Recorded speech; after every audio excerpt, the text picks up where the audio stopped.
ஒரு எலி ஒரு ரைஸ் ஜாருக்குள்ள திடீர்னு விழுந்துருது. முதல்ல ரொம்ப சந்தோஷப்படுது. என்னடா நம்ம தான் அரிசி தேடி போகணும்னு நினச்சோம், அரிசி நம்மளை தேடி வந்திருக்கே, இனிமேட்டு வேட்டையாட தேவையில்ல, அரிசியை தேடி போகவே தேவையில்ல, நமக்கு தேவையான சாப்பாடு ரெடி. Eat, sleep, repeat. ஜாரோட டாப்பில் பார்த்தீங்கன்னா இன்னும் ஓப்பனாக தான் இருக்குது. எலி எப்போ வேணாலுமே குதித்து தப்பிச்சுக்கலாம்.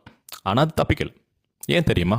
அதுக்கு தேவையானதை விட அதிகமாக ரைஸ் அதுக்கு கிடச்சிட்டே இருந்துச்சு.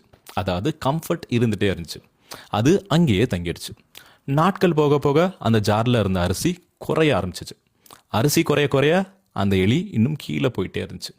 இப்போ வெளியில் வரணும்னா அது இன்னும் அதிகமாக ஜம்ப் பண்ணணும். ஆனால் அதுக்கெல்லாம் இப்போ ரொம்பவே லேட் ஆயிடுச்சு.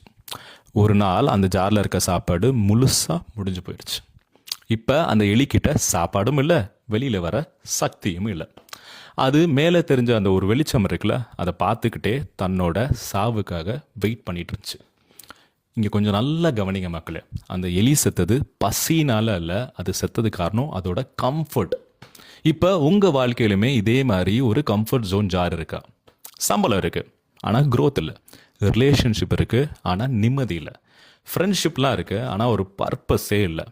நீங்கள் சேஃபாக இருக்கிற மாதிரி தான் தோணும், ஆனால் உண்மையிலே நீங்கள் மெதுவாக கீழே கூட போயிட்டுருக்கலாம் இல்லையா?